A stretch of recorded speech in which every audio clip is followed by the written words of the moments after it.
Orang Bali sudah lama memperingatkan, jangan pernah masuk ke Gua Lawah Temple dengan niat buruk.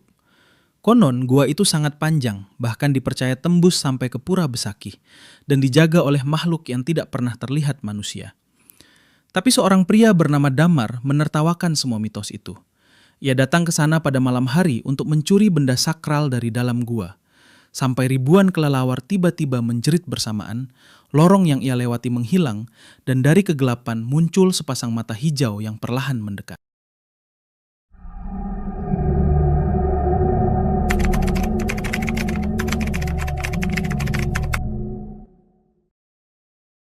Namanya Damar, usianya 32 tahun.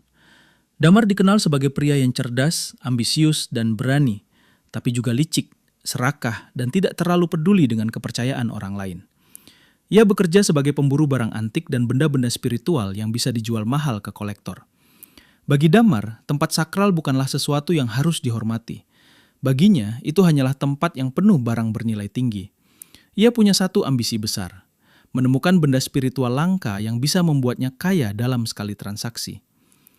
Suatu malam di sebuah warung tua di Bali, seorang pria tua bercerita tentang sebuah tempat, tentang Gua Lawah Temple. Pria tua itu berkata pelan, hampir seperti berbisik. Di sana ada gua penuh kelelawar, tapi yang menjaga bukan cuma mereka. Damar hanya tersenyum tipis. Ia sudah mendengar cerita itu sebelumnya, tentang gua yang konon sangat panjang dan tembus sampai ke Pura Besakih, tentang ribuan kelelawar yang dipercaya sebagai penjaga pura, dan yang paling terkenal, waduh, ceritanya makin seru nih. Tapi sebelum kita lanjut, klik dulu tombol like dan subscribe, biar aku bisa terus bikin cerita-cerita seru buat kalian. Oh iya, share juga pengalaman kalian di komentar, siapa tahu bisa jadi cerita versi kalian di video selanjutnya. Tentang Naga Basuki, naga suci yang dipercaya menjaga gua tersebut. Banyak orang Bali percaya naga itu menjaga keseimbangan dunia. Tapi bagi Damar, itu hanya dongeng untuk menakut-nakuti orang luar. Kalau benar ada benda suci di dalam sana, pikirnya, pasti nilainya ratusan juta. Ia sudah mendengar rumor bahwa di dalam gua terdapat batu tua yang dianggap sangat sakral, peninggalan zaman dahulu. Batu itu dipercaya memiliki energi spiritual kuat, dan bagi kolektor gelap di luar negeri, barang seperti itu sangat mahal. Malam itu juga, Damar memutuskan sesuatu. Ia akan masuk ke Gua Lawah, bukan untuk sembahyang, bukan untuk menghormati tempat suci, tapi untuk mencuri sesuatu dari dalamnya. 3 hari kemudian, langit Bali mulai gelap ketika Damar tiba di depan Gua Lawah. Suara ombak laut terdengar dari kejauhan. Udara terasa lembab. Di depan pura berdiri gerbang batu hitam yang terlihat sangat tua. Damar memperhatikan sekeliling. Beberapa warga masih bersembahyang. Asap dupa naik perlahan ke udara. Ia menghela napas pelan. Tempat suci. Tapi kalau ada barang mahal di dalamnya, tetap saja bisa diambil. Ia menunggu. Menunggu sampai malam benar-benar turun. Jam menunjukkan pukul 11 malam ketika pura mulai sepi. Lampu-lampu hanya menyala redup. Damar berjalan perlahan menuju mulut gua. Saat ia mendekat, ia mendengar suara aneh. Cit, cit. Ribuan kelelawar bergelantungan di langit-langit gua. Mata mereka berkilau dalam kegelapan. Damar menyalakan senter. Cahayanya menyorot ke dalam gua. Lorong hitam itu terlihat seperti mulut raksasa yang siap menelan siapa saja. Ia teringat cerita pria tua itu, tentang orang yang datang dengan niat buruk akan mendapat karma.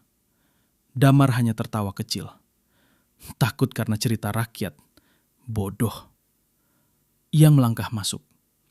Begitu kakinya melewati batas gua, ribuan kelelawar tiba-tiba bergerak bersamaan. Sayap mereka berdesir keras. Suara mereka memenuhi seluruh gua. Seolah-olah mereka tidak menyukai kehadiran Damar.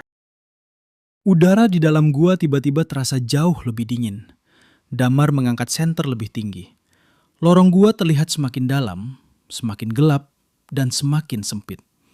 Ia terus berjalan. Langkahnya menggema di dinding batu. 1 langkah, 2 langkah, 3 langkah. Lalu, dari dalam kegelapan gua, Damar mendengar sesuatu. Suara yang tidak mungkin berasal dari kelelawar. Suara itu berat, dalam. seperti napas makhluk raksasa. Damar berhenti berjalan. Jantungnya berdetak sedikit lebih cepat. Angin, gumamnya mencoba menenangkan diri. Tapi saat ia menyorotkan senter lebih dalam ke lorong, ia melihat sesuatu di dinding batu. Sebuah ukiran naga besar. Tubuhnya melingkar, matanya tajam. Dan di bawah ukiran itu ada tulisan tua yang hampir pudar. Damar mendekatkan senter. Tulisan itu berbunyi, "Yang datang dengan niat buruk akan dibawa oleh penjaga gua." Damar tersenyum sinis. Namun saat ia hendak melangkah lagi, tiba-tiba seluruh kelelawar di gua menjerit bersamaan. Lampu senter Damar berkedip-kedip, dan dari dalam lorong yang lebih gelap terdengar suara sesuatu bergerak di batu. Bukan kelelawar, bukan manusia. Suara itu seperti sesuatu yang sangat besar sedang merayap. Perlahan, berat, dan mendekat. Damar belum tahu bahwa malam itu ia sudah membangunkan sesuatu yang seharusnya tidak diganggu. Damar berdiri membeku. Suara gesekan batu itu masih terdengar dari dalam kegelapan gua. Grek, serek. Seperti sesuatu yang sangat besar sedang bergerak perlahan di dalam lorong sempit itu. Ia menelan ludah. Cuma hewan, gumamnya pelan. Meski sebenarnya ia tahu, tidak ada hewan biasa yang menghasilkan suara seperti itu. Senter di tangannya kembali stabil. Cahayanya menyorot lebih dalam ke lorong gua lawah tempel. Dindingnya lembab, akar-akar kecil menjulur dari atas, dan ribuan kelelawar masih bergelantungan di langit-langit. Mata mereka memantulkan cahaya seperti titik-titik merah kecil. Namun anehnya, semua kelelawar diam. Tidak ada suara kepakan, tidak ada jeritan. Seolah-olah mereka sedang menunggu sesuatu. Damar mengabaikan perasaan aneh itu dan terus berjalan masuk. Semakin dalam ia melangkah, lorong gua semakin sempit, udara semakin dingin, dan bau tanah basah bercampur sesuatu yang lain. Bau yang tidak enak, seperti bau makhluk reptil. Damar berhenti. Ia menyinari tanah di depannya. Di sana ada bekas gesekan panjang di lantai batu. Seperti sesuatu yang sangat besar pernah menyeret tubuhnya melewati lorong itu. Damar mencoba menertawakan pikirannya sendiri. Pasti cuma air yang mengikis batu. Namun semakin ia berjalan, bekas gesekan itu semakin jelas. Lebarnya hampir 1 meter. Tiba-tiba lorong di depannya bercabang 2. Damar mengerutkan dahi. Ia tidak ingat pernah mendengar bahwa gua lawah memiliki lorong bercabang. Cerita yang pernah ia dengar justru mengatakan gua ini sangat panjang dan lurus, bahkan konon menembus sampai ke Pura Besakih di kaki Gunung Agung. Damar menyorot kedua lorong itu. Lorong kiri gelap pekat. Lorong kanan sedikit lebih lebar. Ia memilih kanan. Langkahnya menggema pelan. Tok, tok, tok. Beberapa menit berjalan, tiba-tiba ia menyadari sesuatu. Suara langkahnya tidak sendirian. Ada suara lain. Lebih berat, lebih lambat. Tok. Diam. Tok. Damar berhenti berjalan. Suara itu juga berhenti. Ia menoleh ke belakang. Lorong di belakangnya kosong. Hanya kegelapan dan kelelawar. Ia berjalan lagi. Tok. Tok. Suara kedua itu kembali mengikuti. Tok. Damar menoleh cepat. Tidak ada siapapun. Dadanya mulai terasa sesak. "Siapa di sana?" teriaknya. Suaranya memantul berkali-kali di dalam gua. "Siapa? Siapa? Siapa?" Tidak ada jawaban. Namun beberapa detik kemudian, kelelawar di atas tiba-tiba bergerak gelisah. Mereka berdesir seperti ombak hitam di langit-langit gua. Lalu terdengar lagi suara itu. Kali ini lebih dekat. Ser. Seperti tubuh panjang bergesekan dengan batu. Damar menyinari lorong di belakangnya. Kosong. Tapi di lantai batu, bekas gesekan besar itu kini terlihat sangat baru. Seolah-olah sesuatu baru saja melewati tempat itu beberapa detik lalu. Napas Damar mulai cepat. Ia berjalan lebih cepat. Lorong gua kini terasa seperti tidak ada ujungnya. Ia berjalan mungkin sudah 20 menit. Namun gua itu masih terus berlanjut. Tidak ada jalan keluar, tidak ada cabang. Tidak ada cahaya, hanya lorong panjang yang semakin gelap. Tiba-tiba, ia melihat sesuatu di dinding batu. Sebuah altar kecil. Di atasnya terdapat batu hitam tua yang dipenuhi lumut. Batu itu terlihat sangat kuno. Permukaannya dipenuhi ukiran simbol aneh. Damar langsung tahu, inilah yang ia cari. Benda spiritual, benda sakral, benda yang pasti bernilai mahal. Ia tersenyum lebar. Berhasil juga. Ia mengeluarkan kain dari tasnya dan mendekati altar itu. Namun saat tangannya hampir menyentuh batu, semua kelelawar di dalam gua tiba-tiba menjerit keras. Cit! Damar terkejut. Senter di tangannya jatuh ke tanah. Cahayanya berputar-putar liar di dinding gua. Dalam cahaya yang berputar itu, Damar melihat sesuatu di ujung lorong belakangnya. Sesuatu yang sangat besar, sangat panjang. Dan perlahan, sesuatu itu bergerak mendekat. Lampu senter berhenti menghadap ke arah lorong. Dan di sana, Damar melihat sepasang mata besar menyala kehijauan di dalam gelap. Matanya vertikal, seperti mata reptil. Lalu perlahan-lahan, kepala makhluk itu muncul dari kegelapan. Sisiknya berkilau seperti batu basah. Tubuhnya sebesar batang pohon kelapa, dan napasnya terdengar berat memenuhi lorong. Damar mundur selangkah. Pikirannya langsung mengingat satu nama yang selama ini ia anggap dongeng. Penjaga gua, naga suci, naga Basuki. Makhluk itu membuka mulutnya sedikit, dan dari tenggorokannya keluar suara rendah yang menggema di seluruh gua, seolah-olah bumi sendiri sedang berbicara. Damar baru menyadari sesuatu yang membuat darahnya terasa dingin. Makhluk itu tidak datang dari belakangnya. Makhluk itu muncul dari lorong yang seharusnya tidak ada. Lorong yang beberapa detik lalu tidak pernah ia lihat. Dan yang lebih menakutkan lagi, di belakangnya, lorong yang ia lalui untuk masuk ke gua sudah tidak ada lagi. Sekarang hanya ada satu jalan. Dan jalan itu menuju makhluk yang sedang menatapnya tanpa berkedip. Tubuh Damar gemetar. Di hadapannya, makhluk raksasa itu terus bergerak perlahan keluar dari kegelapan lorong. Sisiknya memantulkan cahaya senter yang tergeletak di lantai. Matanya menyala hijau redup. Makhluk itu sangat panjang. Tubuhnya melingkar memenuhi lorong batu. Tidak ada keraguan lagi di kepala Damar. Ia sedang berhadapan dengan sesuatu yang selama ini ia anggap hanya legenda. Naga Basuki. Napas makhluk itu terdengar berat. Udara di dalam gua terasa semakin dingin. Damar mundur perlahan. Tangannya gemetar. Namun di belakangnya hanya ada dinding batu. Lorong yang tadi ia lewati benar-benar sudah hilang. Ini tidak mungkin, gumamnya. Makhluk itu mengangkat kepalanya sedikit.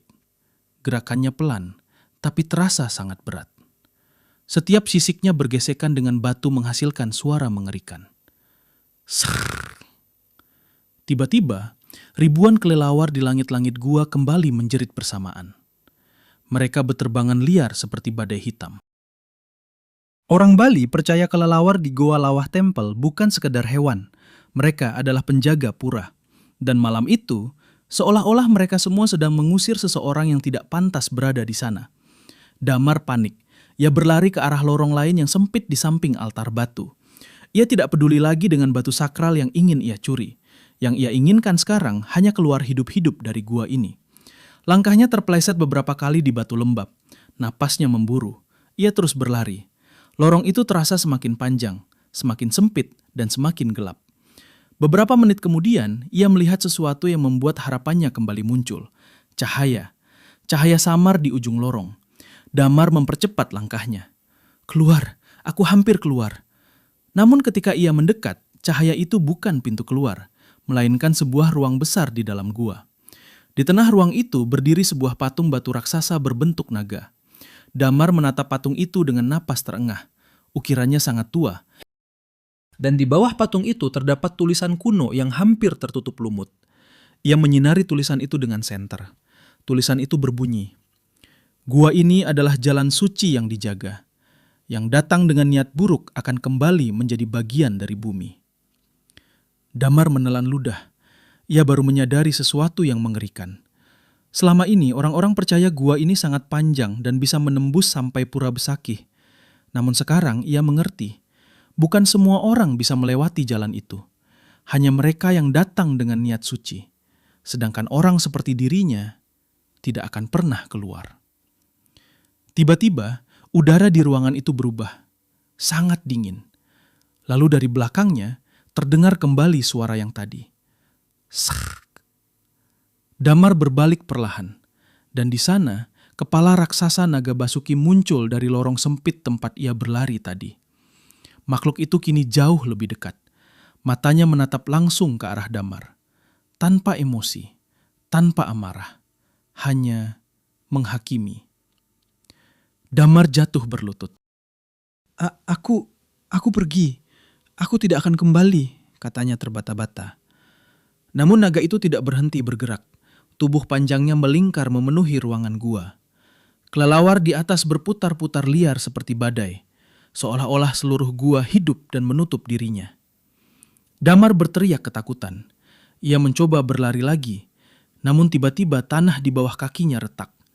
Batu-batu runtuh dari dinding gua. Langit-langit mulai bergetar. Seolah-olah gua itu sendiri menolak keberadaannya. Damar berlari panik, tapi langkahnya terhenti.